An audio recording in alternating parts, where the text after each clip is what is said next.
integumentary system, which is our skin system, is something we can feel, we can see. Our skeletal system, we can feel the bones underneath our skin. We can feel it's there. Our muscles, yes, some of us have more muscles than others, but we are very aware of them as well, especially when they get sore. Our cardiovascular system, we can hear our heart pump, we cut ourselves, we bleed, we know we have blood, so we're quite cognizant of that as well. Our respiratory system, we breathe, we for sure do breathing, otherwise we're dead, so we're very aware of that respiratory action. Our digestive system, we're very aware of that. Some of us are too aware of our digestive systems, and we love it a little too much. So we're very aware of our digestion. Our urinary system, that's part of our process of elimination. Yeah, we're aware of that too. Our nervous system, we're aware of that through pain. When we get pain, we are aware of our nervous system.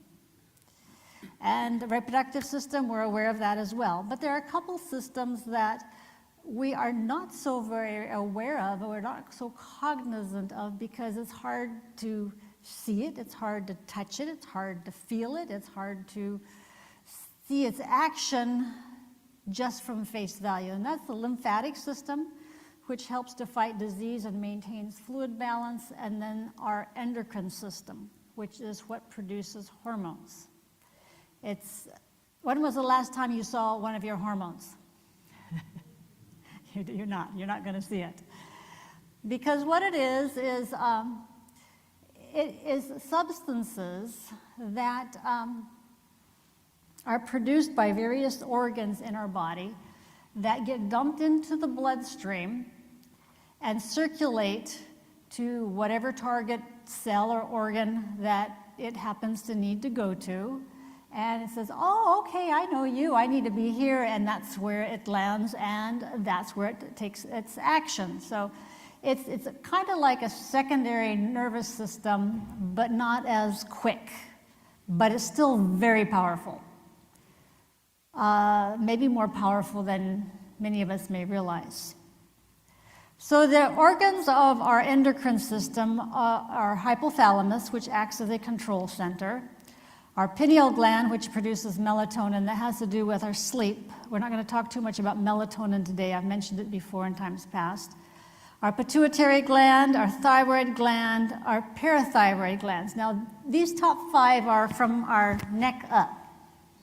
So if that has anything to do with their importance and their real estate or where they reside, over half of the system is in this part of our real estate of our body, our head and our neck. We should kind of figure out that this system, the endocrine system, is pretty important.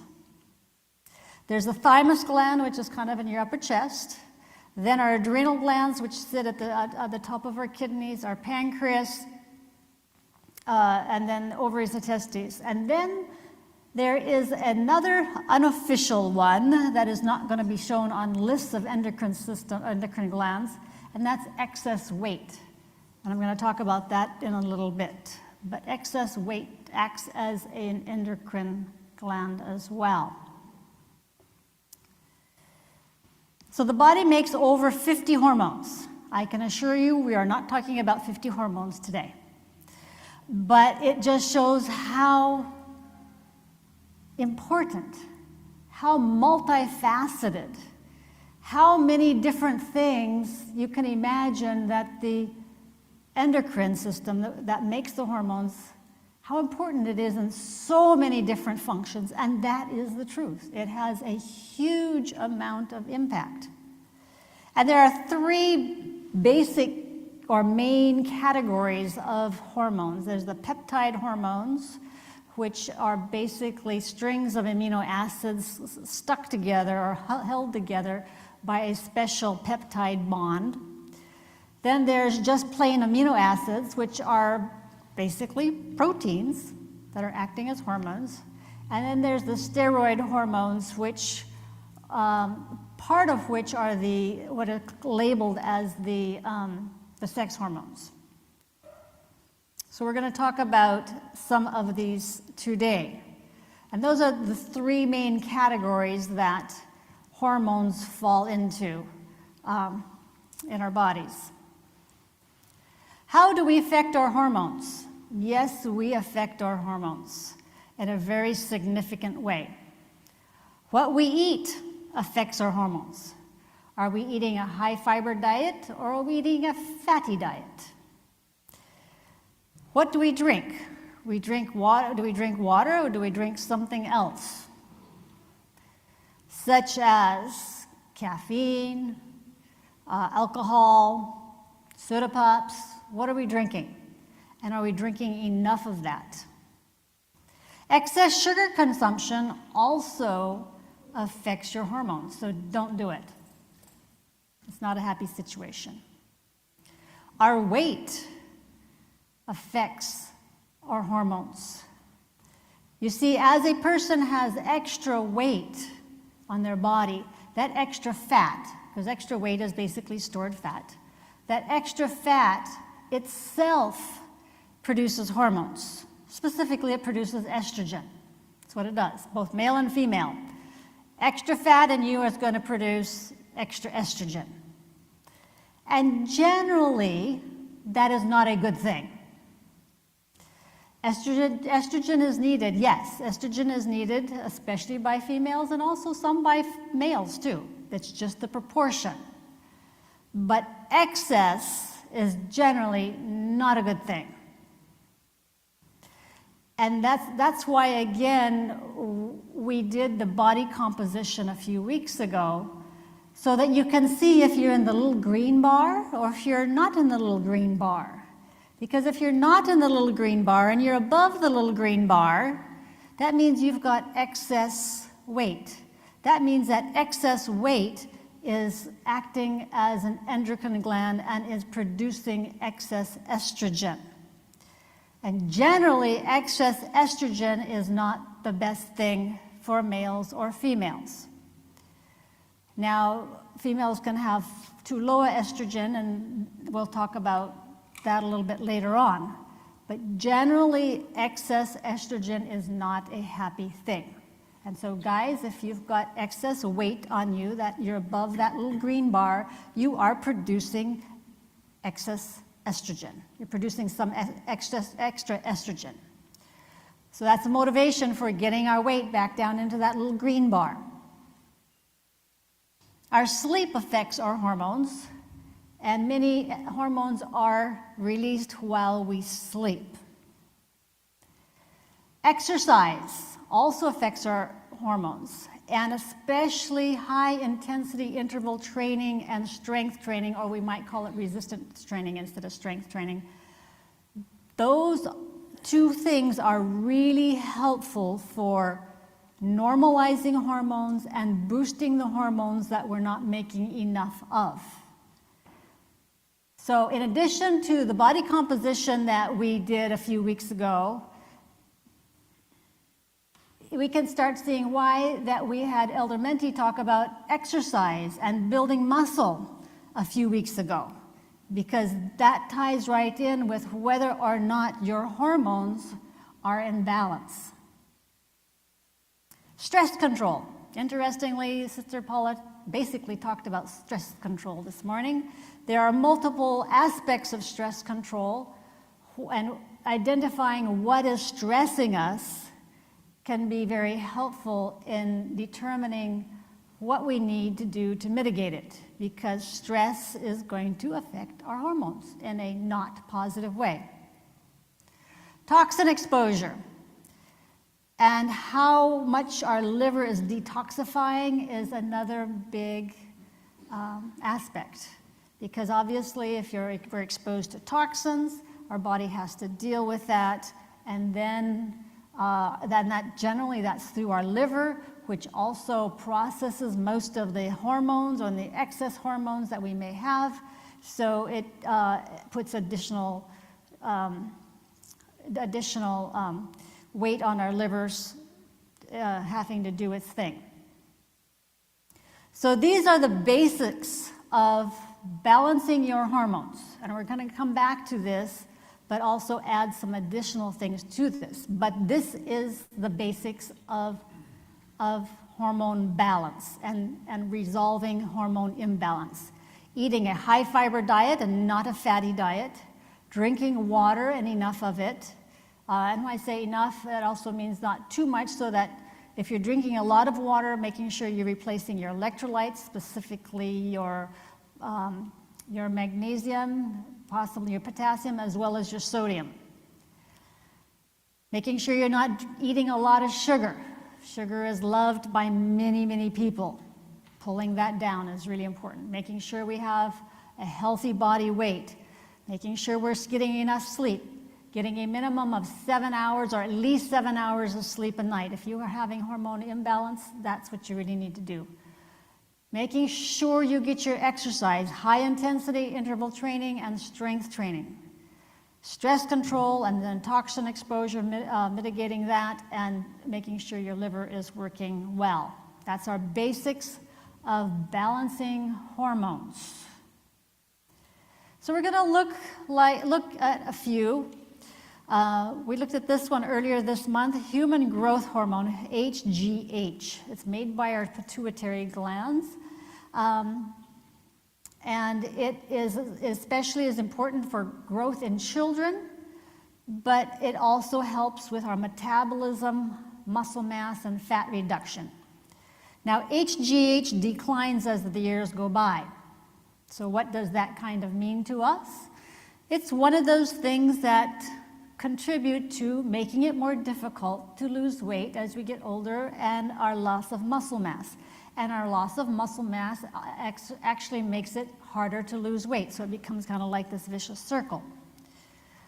So supporting HGH levels is a good thing, but usually HGH is not supplemented specifically, because if you don't get it right, it can result in some weird anomalies.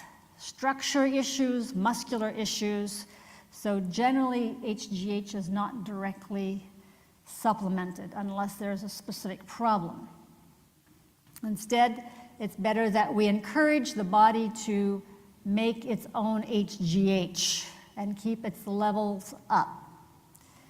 How do we do that? And this is going to be in addition to the basics we just talked about. From here on, all the stuff that I'm going to talk about, unless I specifically show that basic slide again, which I will, all of this is on top of the basics. The basics is your foundation.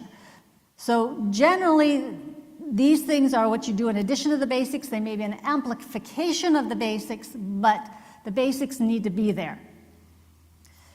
Lose weight, especially belly fat. Belly fat hinders production of HGH. So working on getting that belly fat to go away, working on your core muscles, doing core exercises. There are different exercises that can be done that especially target that core body muscle. And of course, plain losing weight helps to get rid of belly fat. Intermittent fasting, which means you are not eating for a specified period of time during a 24-hour period of time. Generally, that means not eating for between 12 and 16 hours a day, that you're not eating. That means somewhere for either 12 or 16 hours, you're not taking anything that has calories in it. Yes, you're drinking water, and you could do some herbal tea that's not sweetened, but nothing that has calories in it for 12 to 16 hours a day. 12 would really be the minimum, 16 would be the most effective. So that means if you are going for no food for 16 hours for the day, you are eating probably at 8 o'clock in the morning, maybe having a snack or something like that at lunch, and your last meal is at 4 o'clock in the afternoon till the next day. Now, you do have to know if that length of time is good for you. If you are on the thinner side, that length of time may be a little bit of a stretch. But probably you don't need to lose so much weight if you are on the thin side. but still target at least 12 hours of no food. Nothing that has calories in it for 12 hours. So that means not having that glass of orange juice just before going to bed, or whatever else that you may be having, that you are not taking anything in by calories for at least, whether it's 12 hours, if you're not needing to lose so much weight, if you are needing to lose weight, for 16 hours. So what that means is, what you would not want to do is say, okay, I'll eat breakfast at 8 o'clock at night in the morning, and then I will eat supper maybe about 6 or 7 o'clock at night. Or you might eat breakfast at 7 and then supper at 6 or 7. That's not going to give you 16 hours of fasting. That's going to give you basically only 12, 13 hours. And the most good is with the intermittent fasting. And that applies especially to the larger body sizes. Exercise, the high intensity interval training that I just talked about, the strength or resistance training, those things increase HGH. And those things are going to increase muscle mass anyhow, which is going to increase HGH, which is going to help increase muscle mass, which ends up becoming a positive cycle in itself. Again, showing why we had Elder Menti up here a couple weeks ago, showing us the importance of doing resistance training. A couple other things that can help to increase HGH naturally is arginine, which is an amino acid. It can be obtained through supplements or food sources such as pumpkin seeds, watermelon seeds. Yes, you can chew on the watermelon seeds if you want. Almonds, peanuts, chickpeas, that means your hummus, for those of you that love hummus. Lentils, like the lovely lentil soup we had today, and soybeans. Those are things that help to boost arginine levels. Also, interestingly, GABA, which you get as a supplement typically, is found to increase HGH. One 2008 study found that taking a GABA supplement led to a 400% increase in HGH at rest and a 200% increase following exercise. So that's not bad. That is not a bad increase. So those are some ways that we can support HGH and keep that up, which will help us to maintain proper metabolism, which today there's a lot of problems of metabolic disorders. This will help as well. Helps us to maintain muscle mass and reduce fat. So moving along. Pancreas. Pancreas, one of the primary important things that it does is it produces insulin, and it's necessary for blood sugar control. So probably most of us are aware enough that this has to do, if your body's not working with it properly, results in diabetes, because the insulin is not working as it should.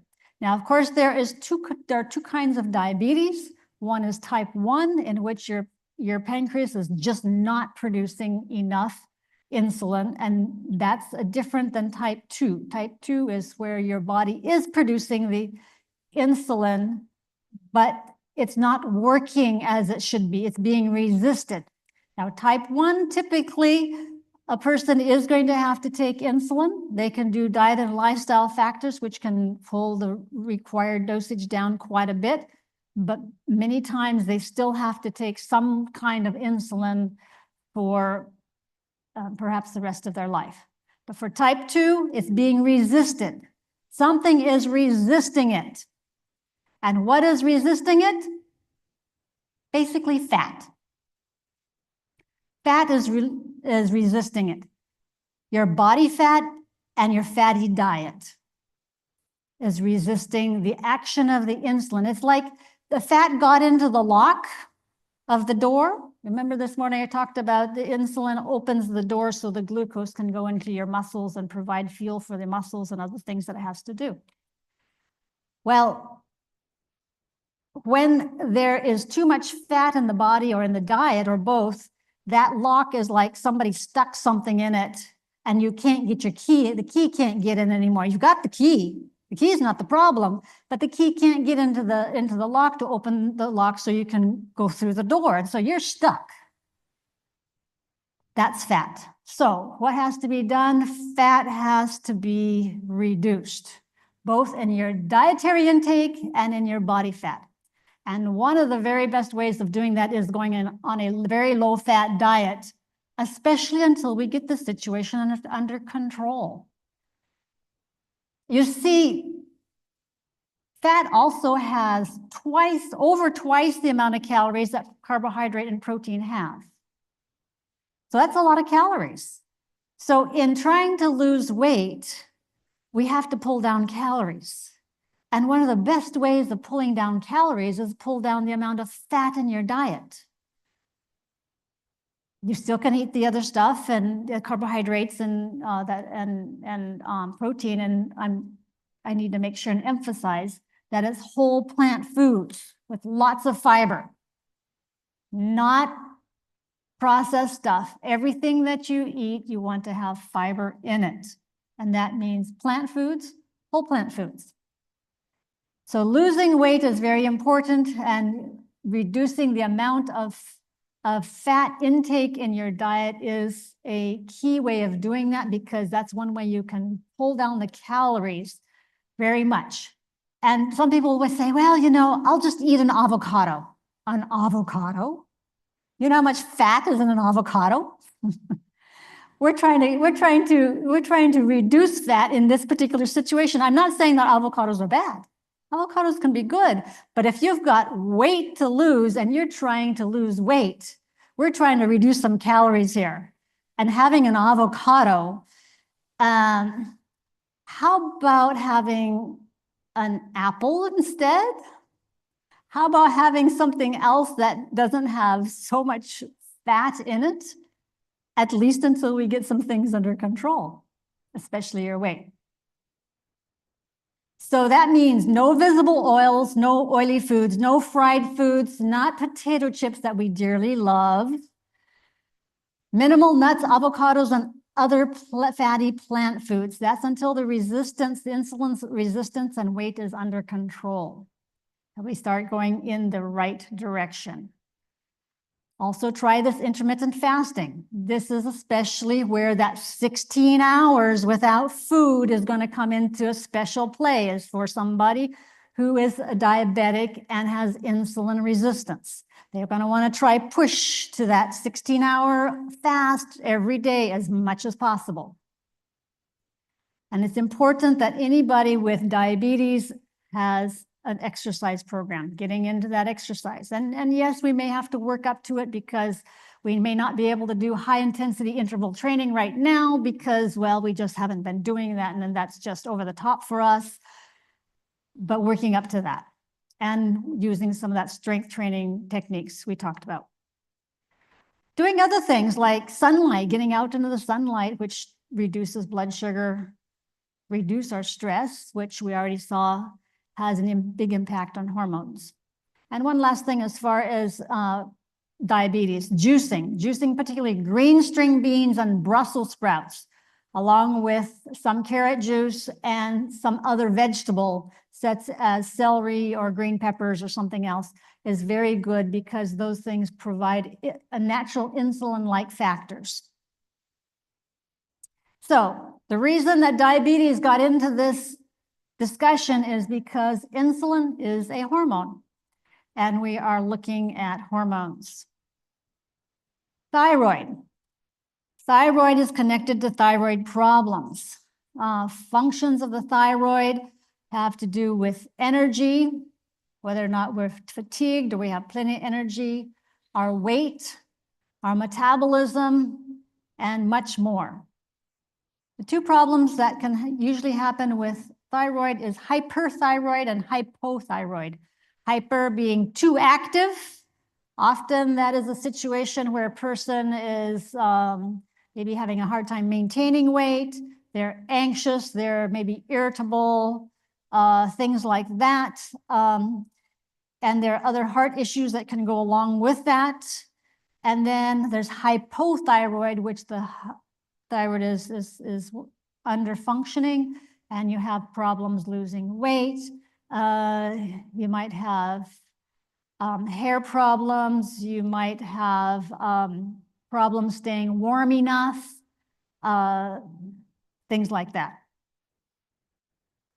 So again, as far as addressing thyroid problems, the same as the other hormone basics that we already talked about, the diet, the exercise, and sleep, etc.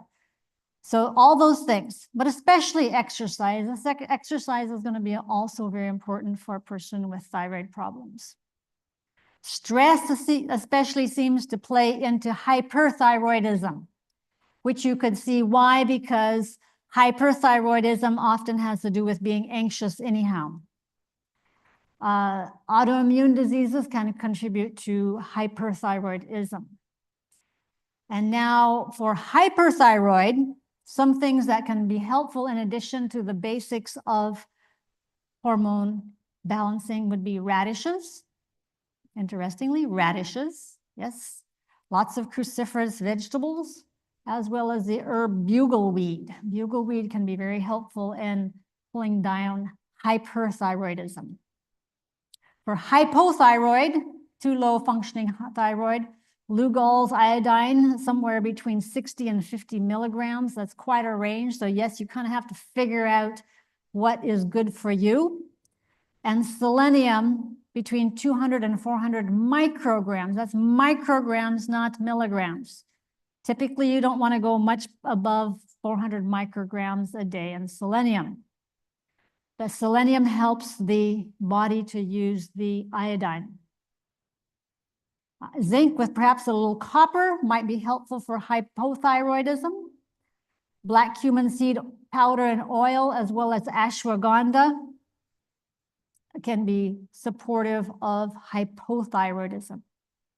Now, thyroid nodules and lumps on your thyroid, boswellia, which is frankincense, curcumin, chlorella, and spirulina. These are some things that we can look at in addition to the basics of hormone balancing. So, okay, we're going to look at some steroid hormones. These include your sex hormones and your adrenal hormones. Sex hormones are your estrogens, and there are 3 kinds of estrogens: estradiol, estriol, and estrone. They're the androgens, which are testosterone, which is pretty straightforward, and progestins, or also called progesterone. And we're going to especially look at those 3 for the rest of the presentation. But kind of along with them and as a sidekick to them are the adrenal hormones, which have to do with cortisol and aldosterone. And they are tied in with adrenal fatigue, adrenal burnout, which can interchangeably, and I should say a two-way street, affect the sex hormones, and the sex hormones affect them. So it's not just a one-way street. Now, it's very unfortunate that conventional medicine does not pay very much attention to these hormones, except for maybe women in a latter part of their life, and then they will give some, and that's about it. And the problem with the conventional hormones is that in order to patent them, they got to tweak it just slightly, even if it's just by an atom. They got to make it somehow so it's not exactly like what your body makes, because you can't patent a natural product, a natural thing. So they tweak it just slightly, and they say, okay, we'll give a lady later in their life, okay, we'll give you estrogen, and it'll help with various things. But the problem is, by tweaking it, it has some undesirable effects because it's not just exactly like your body makes. And so if you're getting estrogen from your doctor, I will highly suggest that you listen up and make some changes and discontinue that estrogen. I'm being a little bold here because I know we typically don't just tell you to get off your doctor's medication, but unfortunately, synthetic estrogens can be notorious for contributing to cancer in ladies. So we need to get off of the synthetic and get onto the natural. And even the progesterone, I'll call it progestin, that you get from your doctor. Some of you ladies know what it's from, right? Where they get progestins in from that your doctor gives to you? Pregnant mare urine. You know what a mare is? A female horse. So that's what you're getting. Does that sound like that's going to sit with your body very well? No. So that's why we really want bioidentical hormones. It's when it's not identical to what your body makes, then we have problems with it. But again, a company can't patent the natural source, so they can't patent bioidentical stuff because they can't patent a natural substance. And I don't know if that's part of the reason, but I find that conventional medicine doesn't pay enough attention to what are the problems that can come trooping along when there is hormone imbalance. They're pretty good with insulin, pretty good with pancreas. Okay, they've got that pretty well down pat. For thyroid, it's a little bit better. But even with that, you have to take that with some thought processes as well and not just take them at their word, because even if your numbers come out right and they're within what is supposed to be normal, but you're having certain side effects, or not side effects, certain symptoms that are in harmony with, say, either hyperthyroid or hypothyroid, even though you're within the range, that doesn't mean that for you, you're within your biological range, because for you, it may be different. So you can't just go blindly with their test and say, oh yeah, my numbers are fine, and you're having symptoms. No. Still got to dig and in experiments. Some of us is a bit of a trial and error, because the fact that the conventional medicine doesn't pay a whole lot of attention to, say, like even the sex hormones, except for certain menopausal problems. To me, they're a little bit needing to come up on their understanding and their awareness of what an imbalance in these hormones will cause. It is basically to the point that if you are having a health problem that you're not getting a handle on, you're trying to eat well, you're trying these other basics, but it's still just, it's not where I want it to, I'm not feeling what I should be. It could be a hormone imbalance, especially for women, but also for men too. And at that point, there is such a thing as hormone testing. And then it becomes a very good idea to test your hormones, because you know what the challenge is? Hormones are really strange creatures. The same symptom can manifest whether or not that hormone is high or where it's low. So you have no clue, unless you've tested, Where am I? Do I need to pull it up? Do I need to bring it down? You have no clue unless you have some kind of parameter to test it with. Now, that's not to say that we can try our basic hormone balancing list that we already have. We should already be living according to that list anyhow, right? But if you find that you're living according to that list and things are just, then let's go to the next step. And you can try some things, and we'll talk about some things that you can try right off the top.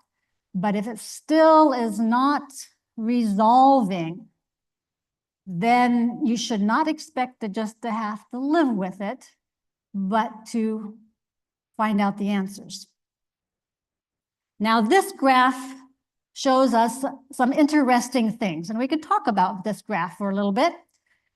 Hormone decline with age, sex hormone production in men and women, but it's not just showing decline with age, but it's also showing hormone production throughout the lifespan, showing that for men, young guys ramp up their testosterone pretty early. And some of you guys might be able to answer to some of that. So even before you're 20, that testosterone is on its way up. And in your 20s, mid-20s and 30s, it's up at its peak. And then it declines gradually over the rest of your life, pretty much, with some fluctuations, but it's still basically a downward slope. For women, it might be a little bit delayed in the ramping up of our hormone production, a little bit after the guys. And it peaks in their 30s approximately. And then what do we notice? It kind of drops off almost like it's going off a cliff. So this is what shows us why women will often have more noticeable hormone issues than men, because women's hormones drop much more quickly than under a much shorter space of time than men. Men just kind of from in their 20s just kind of meander down, and you kind of get used to this and you do whatever, and it just doesn't have as much of an effect noticeably than women do. And so women then end up getting into menopause, usually in their late 40s, 50s, but women who are not on a good hormonal balance lifestyle can start having menopause issues even earlier. So it makes a good idea for everybody to be following the diet and lifestyle that contributes to hormone balance. It will help throughout the entire life cycle. So what are some hormone imbalance symptoms? For women in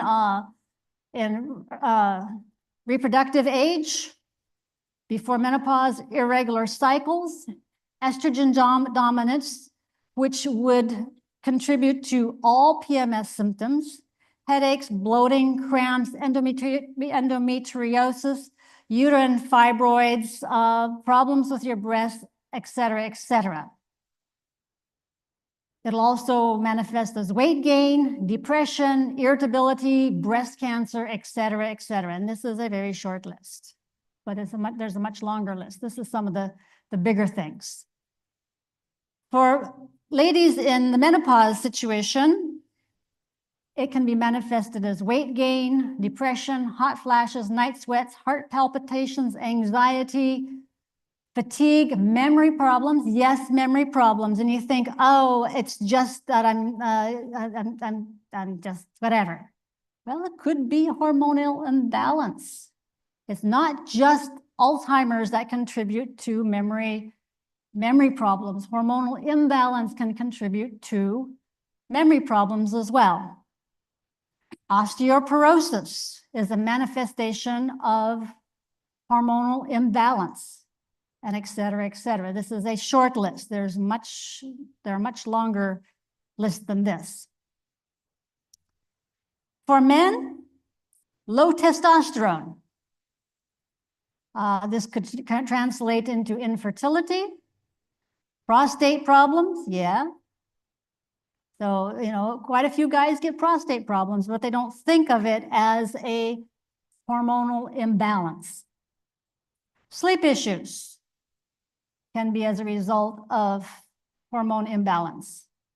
Muscle loss and weight gain, you know, the typical thing again, as you get older, it's harder to keep trim and have the muscle on. Well, that has to do with the hormones as well. Heart problems. Yes, heart problems. I have begun to think, or wonder, I'll say, I've begun to wonder if actually congestive heart failure is a hormone problem. Nobody's talking about it, but I'm starting to wonder that, because congestive heart failure is otherwise generally a very difficult condition to deal with. But I'm beginning to wonder. So it shows how important hormone balance is. Hair loss, too, is a hormone imbalance. If you're losing your hair, it's a hormone imbalance. So any problem that resists resolving could be hormonal. This is what I was talking about. If you're doing what you think you should be doing, you're trying to eat good, you're not overweight, you're trying to eat a whole food plant-based diet, not go off on the fatty stuff too much, moderate your sugar intake, you're exercising, and things are just still not where you want them to be, well, it could be because there is a hormonal imbalance.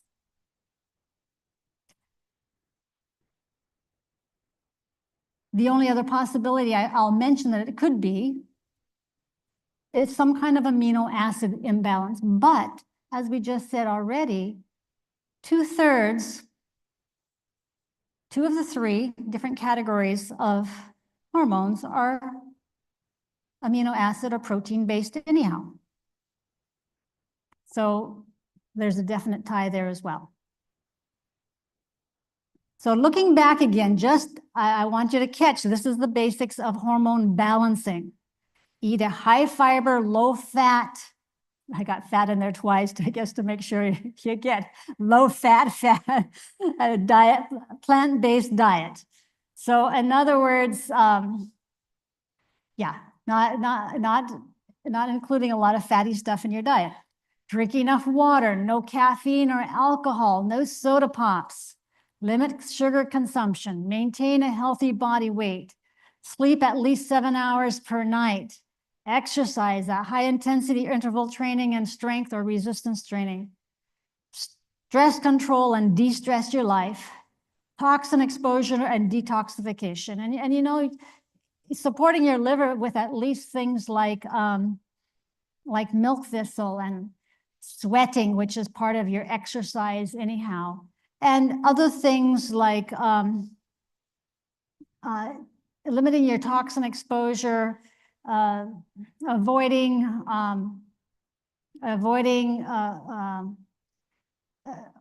microwaving your food in plastic, and especially not styrofoam. Use glass as much as you can. That's one thing that has come up more and more. And if you are in an environment of toxin exposure, chemicals, so forth, making sure that you're doing periodic detoxification, or at least taking things like chlorella and spirulina, which are high in chlorophyll, which are the detoxification process, very regularly on a daily basis. So for women's hormonal imbalance, and this is in addition to the list that we just had, take a multivitamin mineral supplement that includes the B vitamins. This is another part of your foundation. Making sure that either in that supplement, if that supplement has this high of things, and they generally don't, magnesium 300 to 500 milligrams a day. So that means you're probably going to have to take the multivitamin mineral supplement and then add magnesium to that. Vitamin C, somewhere between 1,000 and 5,000 milligrams a day. One of the interactions of hormones, estrogen, progesterone, and testosterone in women, because women have all three also. Both men and women have all three of those hormones. Estrogen, progesterone, testosterone. It's just the ratios. It's just the proportions. That makes all the difference. But your adrenal function has a part to play in these things.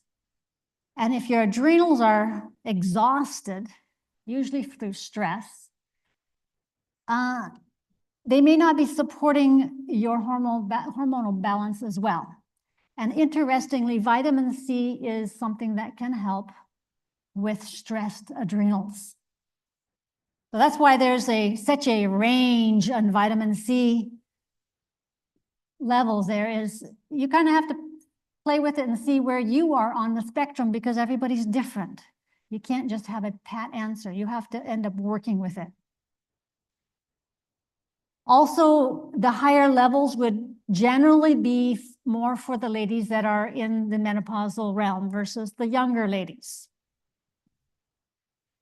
Vitamin E, somewhere between 400 and 1,000 international units a day. Again, probably the younger ladies, that are the premenopausal that have hormonal imbalance. They'll be closer to the maybe 400 or 500 international units a day. And those that are on the menopausal, postmenopausal spectrum will be closer to the higher numbers, 800 or even 1,000 international units a day. Why? Because vitamin E helps to stabilize estrogens. And yes, we do need some estrogen. That's an important part. But especially when it gets into the menopausal scene, they tend to fluctuate, and the vitamin E tends to moderate that. Vitamin B6, somewhere around 50 milligrams a day, that may be in your multivitamin mineral supplement. You can check. Vitamin D, when you do your blood work, make sure your numbers are up to 50. If not, supplement. And the reason why I don't put it down in numbers, because you could be anywhere on that spectrum. And don't just let the doctor say, oh, your vitamin D level is fine. They'll tell you your vitamin D level is fine as long as it's over 30. And now we need it up around 50, between 50 and 60, or even a little higher. Not as much as 100, but above 50. And depending on how low you are, you may be needing to take a few thousand international units. 5,000 international units probably, and if those numbers are not moving, you might have to take 8,000 to 10,000 international units to get those numbers to move up.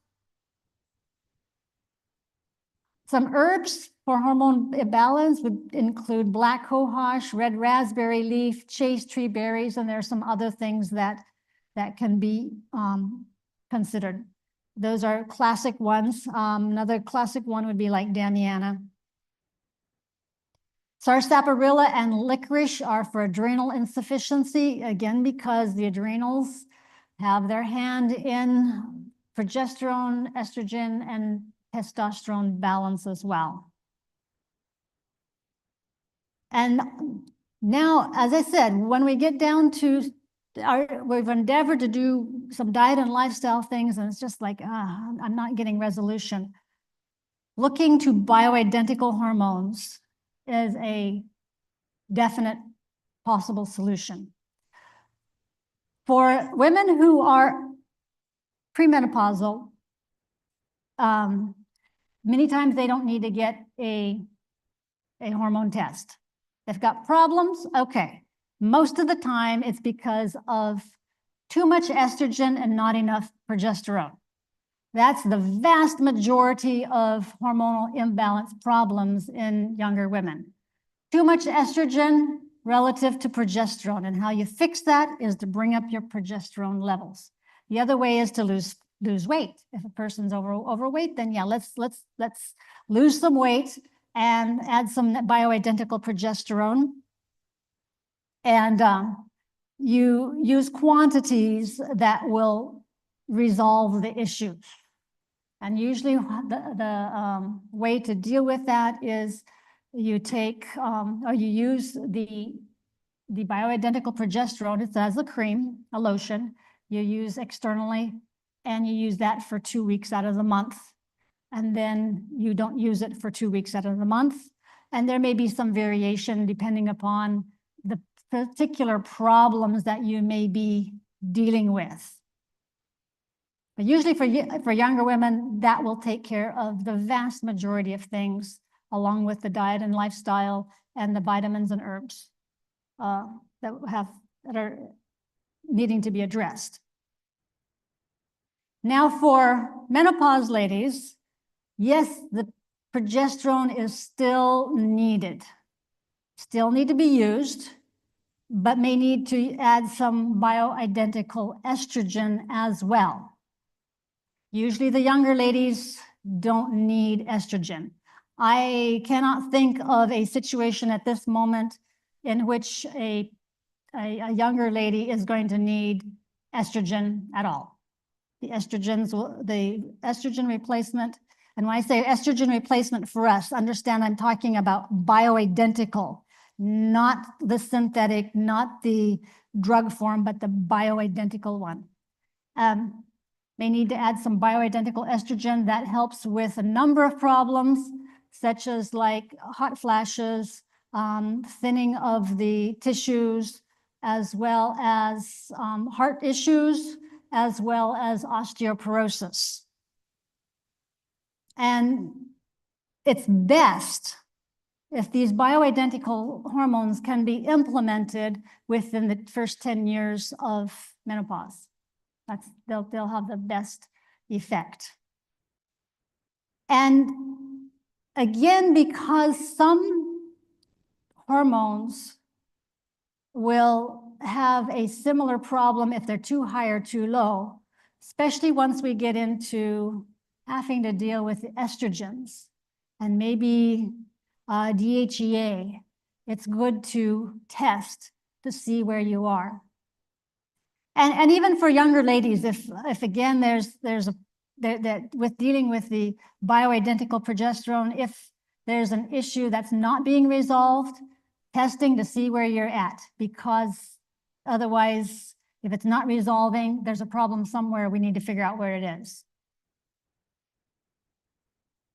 So this is some of the things in addition to the basics of hormone balancing that women can do to resolve the various issues. Now, for both men and women, it may be helpful to increase testosterone. And this would be, especially as far as on the women's side, more in the latter part of life than the earlier part of life. But again, because everybody's a little different. If you're having issues that you're not resolving with the other, there could be some low testosterone involvement, there could be some low DHEA involvement. So testing anytime there is a uncertainty, why am I still having these problems and I'm doing all this stuff? But to increase testosterone, and now we don't supplement testosterone. We do a bioidentical progesterone and we do bioidentical estrogen, and it's usually like estriol, sometimes estradiol. But testosterone is a controlled substance, shall we say, and you have to get it by prescription.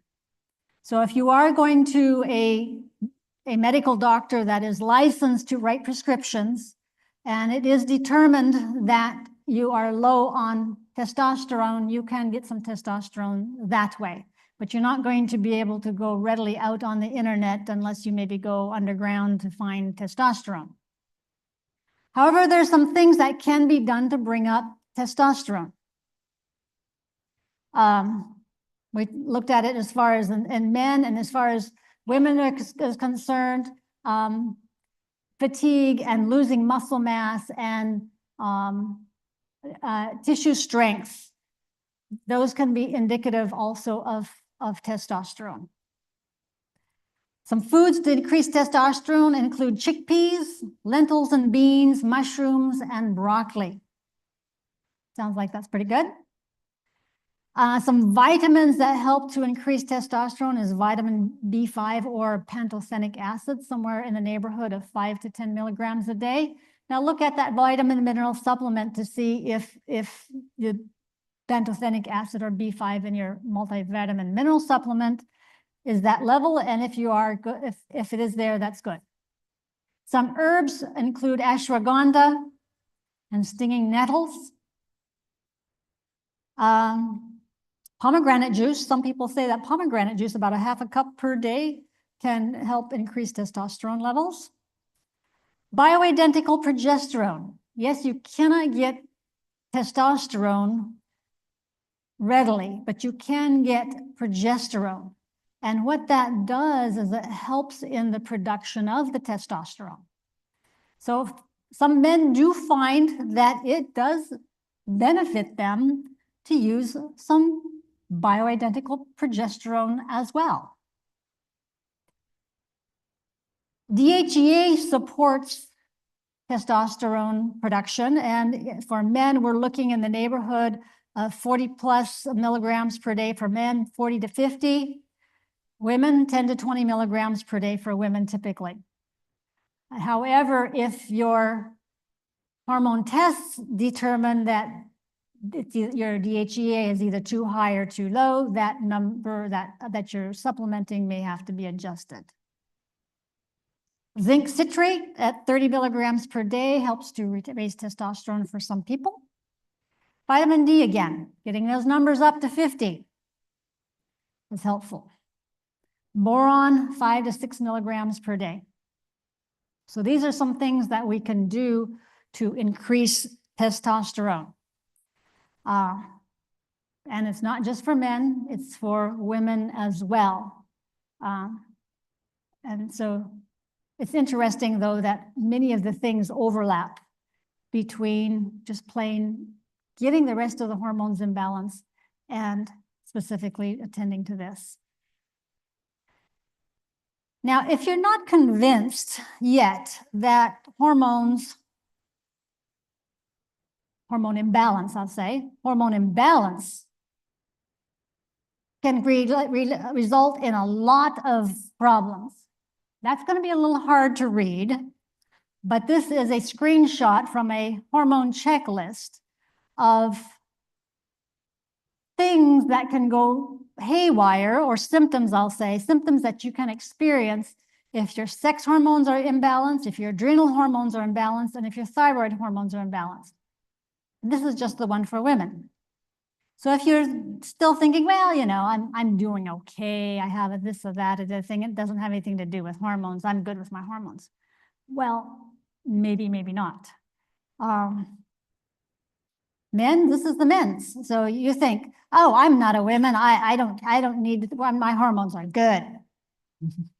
If you have a problem that is not being resolved, it could be a hormone imbalance, and it makes sense to get it checked. How do you check it? The best way is through saliva, because once you start using applications of progesterone, estrogen, that's the only accurate test that can test things like the progesterone, the testosterone, the DHEA, and the estrogens. That's the only way. So it's better to just start off with the saliva and finish. And get it checked. See where you are, what's high, what's low, what you need to tweak. And then you are able to be much more specific on that. So this is just a picture of what hormones can look like. These are little, obviously microscopic molecules that float around in your bloodstream and enter your tissues and cells. But this is just a schematic of what some hormones can look like. They look very interesting, very complicated, very colorful. But I guess that's indicative of what kind of multiplicity of effects that it has upon the human body. At this time, do we have any questions or comments?